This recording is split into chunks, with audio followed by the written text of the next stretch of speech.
Hey, it's Dr. John Terry, the Black Belt Leader, and welcome to the Black Belt Leadership Podcast, where each week I'm giving you tips, tools, insights, and resources to help you become a better version of who you are and what you do as you discover, develop, and deploy your own Black Belt leader within. Hey, if you're a fan of the WWE, this episode is for you because I want to talk about the last man standing.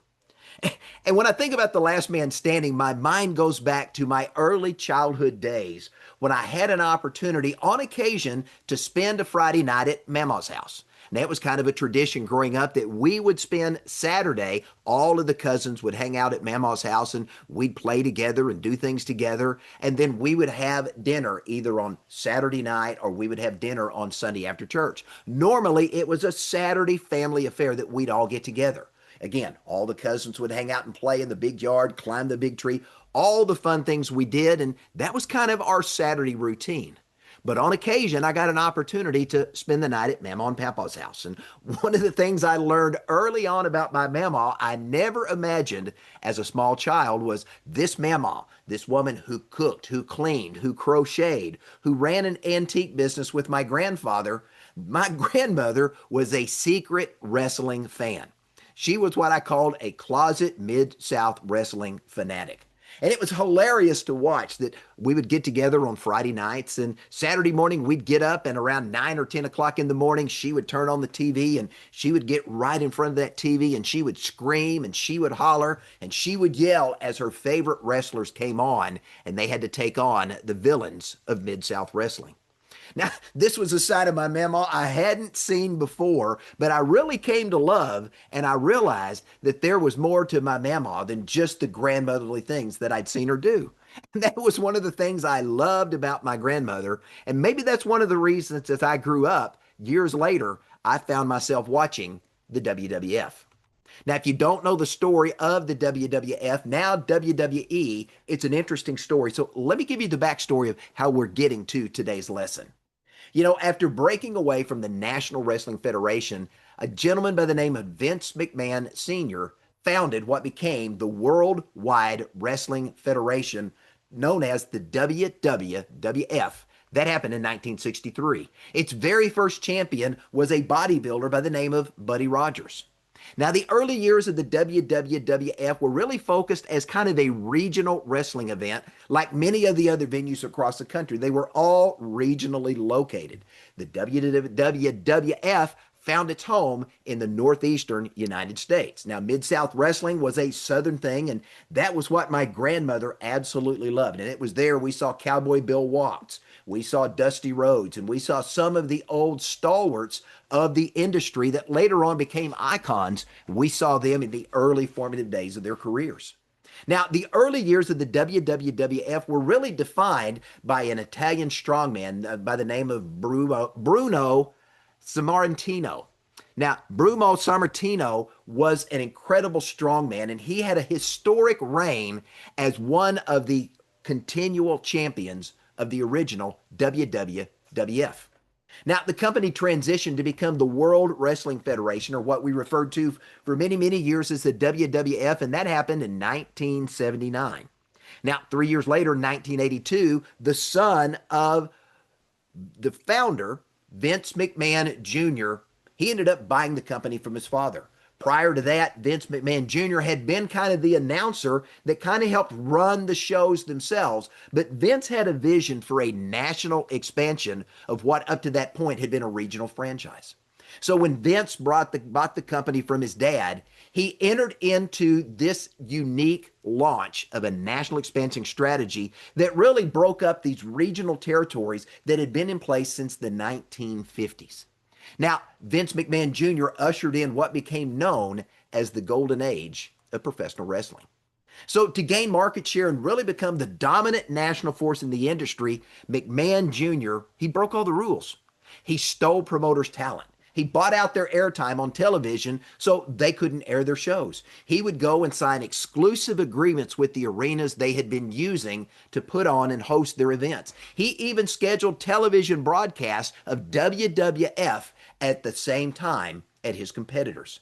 He essentially squeezed them out until he was the last man standing.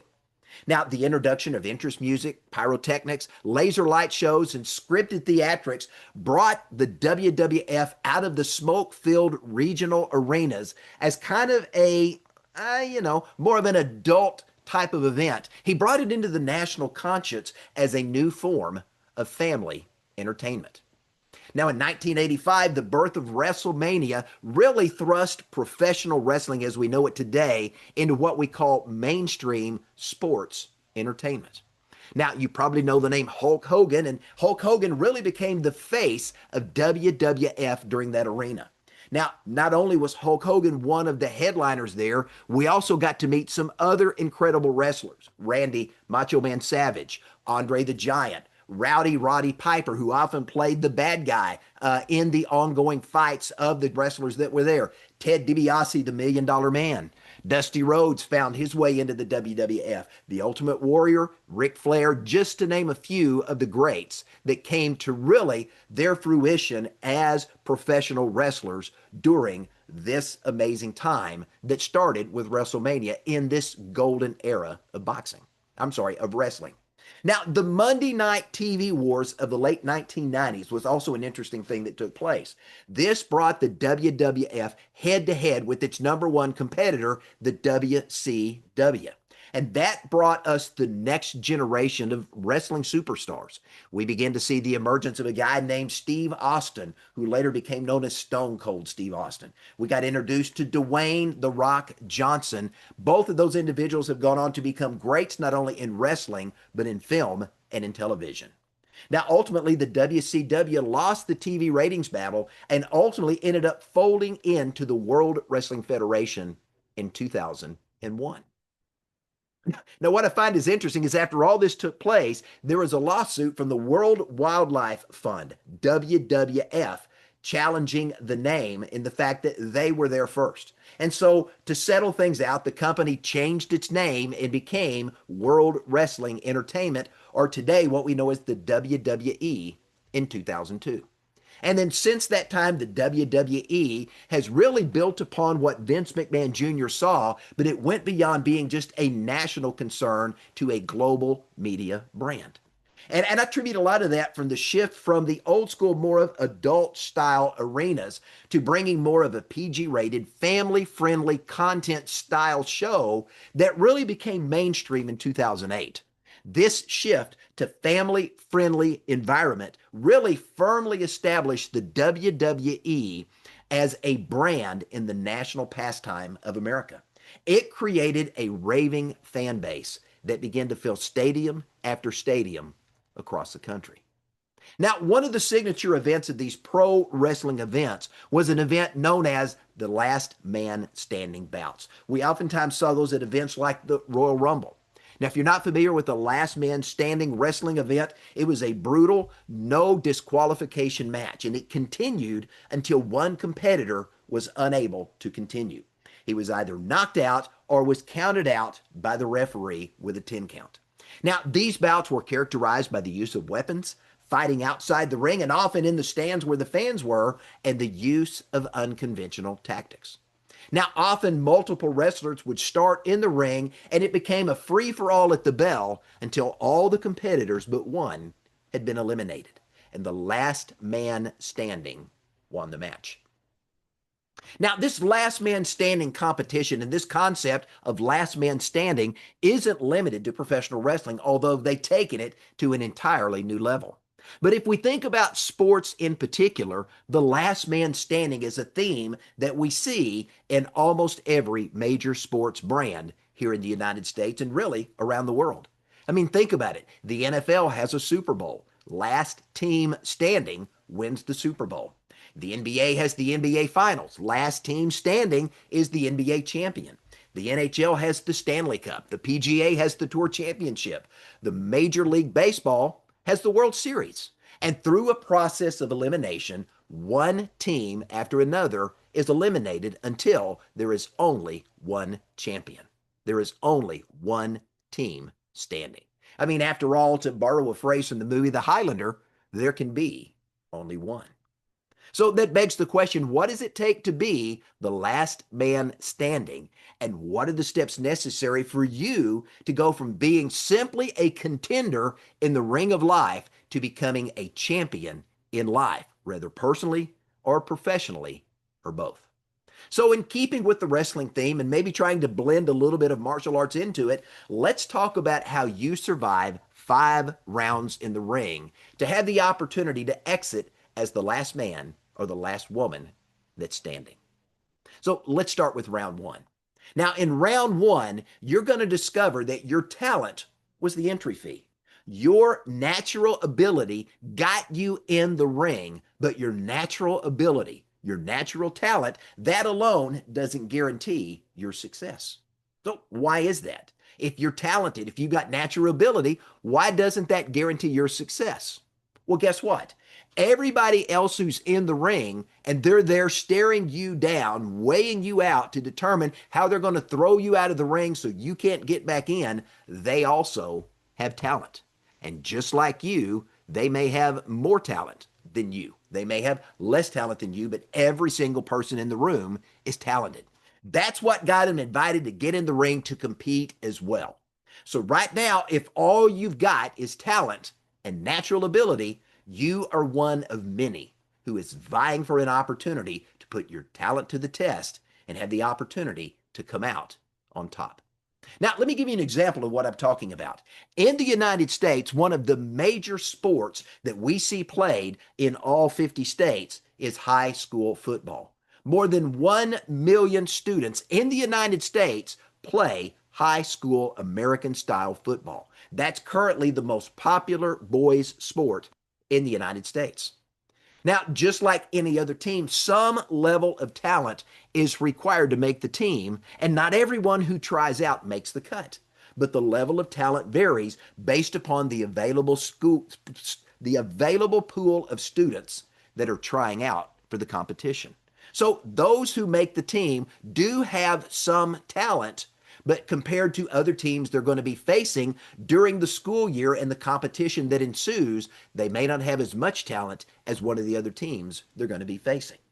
But it starts with talent, and those who showed at least some level of talent got an invitation to join the team. So out of those 1 million high school athletes, how many do you think go on to play college sports, college football in Division I, Division II, or Division III? It's really a small number. In fact, statistically, it's around 7%. Out of that 1 million high school athletes that play 4 years in high school, hoping to go on to play college ball, only around 7% are going to have the opportunity to play football Division I, Division II, or Division III. Now, Division I is the most competitive, and if you look at the numbers, out of 1 million high school students this year that played, less than 2% of all of those high school athletes are going to even get the invitation to compete at this level. And just because they get the invitation doesn't mean they're ultimately going to make the cut and get an opportunity to play on the team. So the numbers of having an opportunity to go from high school to Division I get pretty small. Here's where it gets even more interesting. Less than 2% of the numbers between 1.3 and 1.6 of those who played Division I, the most competitive football in the United States, less than 2% of those players are going to get the opportunity to even be drafted into the NFL. And to make matters worse, less than half of those who get drafted ever make the 53-man final roster on an NFL team. So the probability of a high school player reaching the NFL is 0.023%.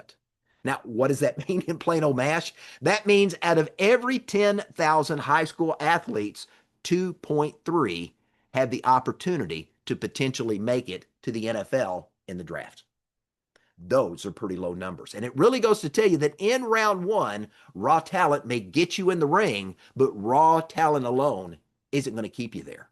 And what's going to separate the man or woman last standing isn't talent, because everybody in the ring has talent. What's going to keep you in the ring for round two is trained skill. You got to remember, talent is what you're born with. It's your natural ability, but skill is what you build. Skill is learned. Now, in round two, you're going to have the opportunity to develop that skill through repetition and through consistency. And you're going to find that consistency beats intensity every single time.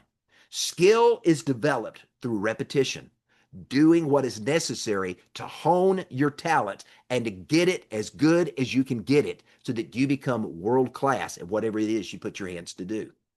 You know, if I think back to my career in the martial arts, when I was a multi-location martial arts school owner, I learned an important truth early on when I began teaching martial arts as a school owner. White belts chase excitement, but black belts chase refinement. Did you get that? That is a tip for surviving round two. White belts chase excitement, but black belts chase refinement. So if you want to survive round two, what do you got to do? You've got to practice when nobody's watching. You've got to focus on the fundamentals repeatedly, and you got to keep showing up even when the excitement fades. It's doing the same thing over and over again and honing those skills to a razor's edge that allow you to become world class.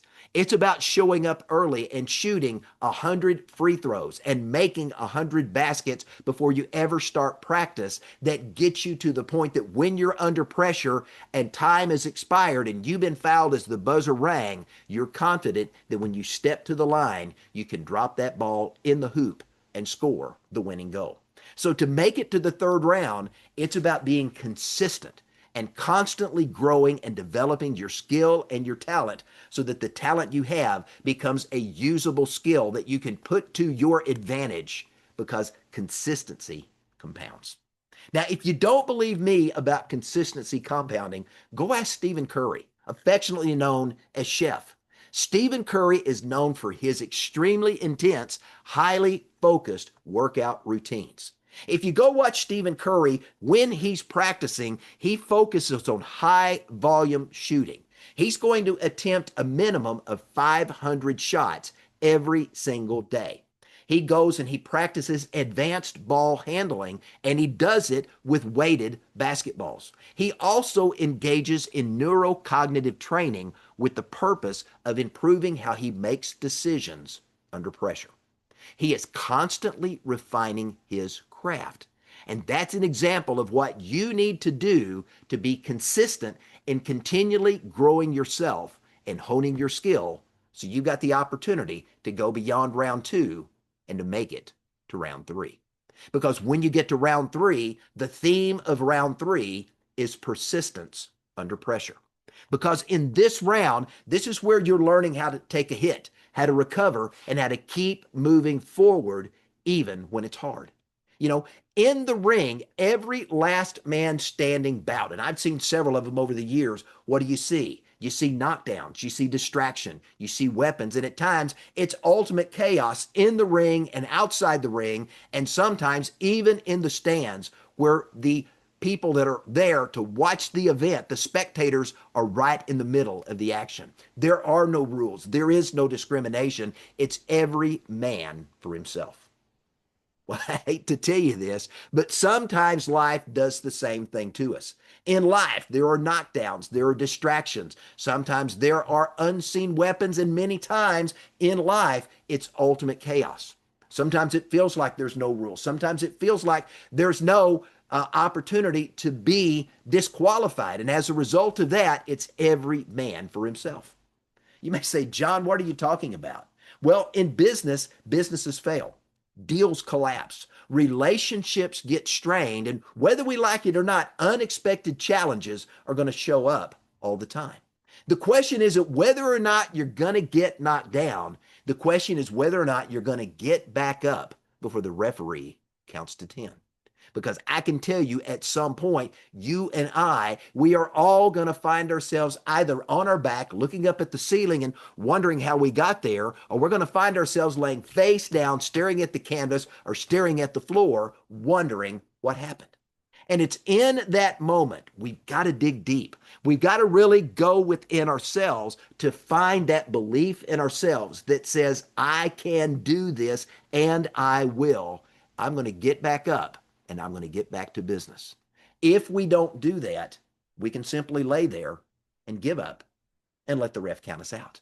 But you can't be the last man or the last woman standing if you get counted out before you get to the final round. But if you do get back up, guess what? You now get the opportunity to move to round 4. Now, this is the championship rounds. It's the first of 2 championship rounds you've got to go through to get to the finish line, and this is where the winner's mindset begins to come into play. Because in round 4, at this point, it's all about confidence and it's about humility. Now, confidence, that belief in yourself says, I can.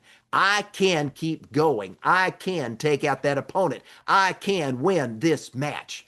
But at the same time, humility says, I can learn from my opponents. I can learn from watching how others are being thrown out of the ring so I can create a strategy to counter what they may try to do to me. Now add to that persistence, which you honed in the prior round, and that persistence is constantly saying, not only can I will. And these 3 things together, confidence, humility, and persistence, this is a 3-part winning combination. Because to advance to the final round, you've got to have an open mind. You've got to be open to learning and adapting as the fight evolves. I can tell you in the competitions that I went through when I competed and held fighting titles in a 4-state circuit for 4 consecutive years, I constantly had to adapt and evolve my fighting style because I was the #1 competitor in my division. People watch me. They watch films of me because they wanted to see how I moved and how I countered. So when they showed up in the ring, they had a counter to my counter. They had a move to my move, and I was constantly having to learn and evolve and continually reinvent myself because once I got to the top, I had to continue to get better to stay there. And the same is true for you. Because think about it, you're in a last man standing bout. And as more and more competitors get eliminated, the people that are left have a higher quality of training than those that got knocked out early. And what worked in the past may not work in the future because those who remain have already seen what you've done, and in their mind, they formulated a countermeasure to what you used to win in the prior rounds of the bout. Now, you got to remember, the last man standing has confidence. He remains coachable. He studies his opponents and he adapts his strategy mid-match. In the 4th round, it's your opportunity to demonstrate powerfully to your competitors that you're still in the fight, that you are still learning and adapting, that you are open to what they want to bring because you're going to find a way to counter it and to take them down and to take them out so you can continue. You're exhibiting emotional control that keeps you focused on the mission and not distracted by the chaos that's going on all around you. Now, it's important to remember in this crucial 4th championship round that closed minds get eliminated. If you do the same thing the same way and you fail to adapt to the changing situations around you and you fail to move forward and learn and grow, at some point you're going to get knocked out, you're going to get thrown out, or you're going to get injured and you're going to be unable to continue. But if you maintain an open mind, that gives you the ability to flex, to adapt, to evolve, and to adjust so that you can have an opportunity to move on to the final round of the Rumble. And if you've made it to round 5, you've made it to the final championship round. Now, at this point, most of the competitors who have started in that bout have been eliminated. It's down to you and maybe 1 or 2 other fighters, and at some point, it's down to mano a mano, one versus the other. And at this point, everything that you've learned in the prior 4 rounds now have an opportunity to come into play because this is the money round. Round 5, you either go home on a stretcher or you go home with the belt held high and a paycheck in your hand. Round 5 is about the relentless pursuit of black belt excellence. Yeah, you knew I was going to sneak that in there somewhere, and there it is. Round 5 is the relentless pursuit of black belt excellence. It's where you strive to show up and keep showing up as the very best version of yourself. And by remaining open-minded and continuing to learn and grow throughout the bout, in each round, you're going to show up a little better than the round before. In the prior 4 rounds, what have you done? You've demonstrated to everyone left standing in the ring that's opposing you that you're committed to continuous personal improvement. You've shown that you're flexible, that you're adaptable, and that you are tenacious and you're not going to give up. So it's now time to pull all of this together and to rise to the occasion, because you're not just defending yesterday's wins or last round's wins. You've been preparing all along for today's final challenge, round 5 in a last man standing competition. You know, I think about Sir Edmund Hillary Jr., and he faced a very similar round 5 moment when he was scaling Mount Everest, attempting to be the first human being to set foot on the summit of that mountain, the highest place on planet Earth. As he got near the top, he came to a 40-foot vertical rock face that had turned away so many individuals before him. Edmund Hillary Jr. faced a situation. He either had to overcome that one final challenge, that fighter staring him down from the other side of the ring, or he had to give up, turn around, and get counted out. At that point, what did he do? Sir Edmund Hillary and Tenzing Norgay, his guide, they dug in deep, they focused on themselves, they took a deep breath, and they engaged to attack that mountain. And they found a way to work their way and slowly wedge their way in this vertical rock face into a crack in that summit area, in that facial rock formation, and they made their way up and over and walked to the top and were the first 2 humans to set foot on the peak of Mount Everest. Now, the same is true for you. Just like Sir Edmund Hillary had to overcome a 40-foot vertical rock face, you too have got to summit your own Mount Everest in this final round. You've got a fighter that's staring down at you from the other side of the ring, and their mission is to take you out so they can be the last one standing. It's in that moment that you too, you've got to dig deep. You've got to focus yourself. You've got to take a deep breath, and you've got to engage. It's the final battle who's going to determine who's left standing at the final bell. It's in these moments that you don't have time to think, man, I've arrived at the last round. Because your opponent's not going to wait while you're enjoying and savoring the moment. You can savor the moment after it's over. Right now, in the 5th round, it's go time. It's time for you to apply everything you've learned from the prior rounds. It's time for you to apply everything you've learned in all the months of preparation and training in the gym. It's time for you to apply everything you've done in the mental rehearsals that you've gone through to get you prepared for this moment right now. It is time for you to engage and to take your opponent to the mat and to end the competition so you are the last one standing. Think about what's happening in that final round. It is round 5. It is the final round of a last man standing competition. Your mind is feverishly reviewing your performance. It's analyzing feedback in real time, and it's evaluating the available options to exploit any discovered weakness of your competitor. Now, this is where your training shows up. The countless hours that you spent in the early morning putting in the miles. The countless hours grappling with your teammates, reviewing footage of your opponent, and working with your coaches to formulate a winning strategy. Round 5 is about discipline, because excellence is not an event. Excellence is a disciplined practice of continuous personal improvement. It's about continually raising your standard and then striving to exceed that standard. That's what black belt leaders do. Did you get that? It's about continuously raising your standard and striving every day to exceed that standard, because that's what black belt leaders do. Now, the last man standing understand the 4 C's of staying power. And that's what you've got to have to stay in the ring and to keep fighting the fight, and that's staying power. So what are the 4 C's? The first is capability. And this is where your talent is refined into skill. The second is capacity. This is the emotional endurance to withstand the setbacks that you're going to experience along the way.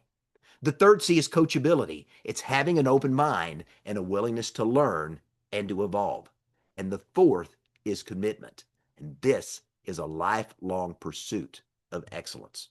So if you take these 4 C's, capability, capacity, coachability, and commitment, and you infuse those with your natural talent and the skill that you're developing, you end up multiplying the impact of what your natural talent can do.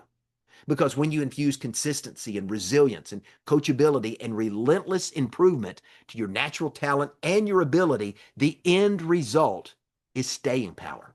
It's what's needed to keep you in the ring and to keep taking down your challengers and those massive opponents one by one by one. Now, it's not about flash. It's not about hype. It's not about the shortcuts that are going to help you get to the finish line in this moment. It's staying power that's the differentiator. It's the ability to keep moving forward, to keep going through your competitors and keep saying, that one's down, who's next? Now, the formula is very, very simple.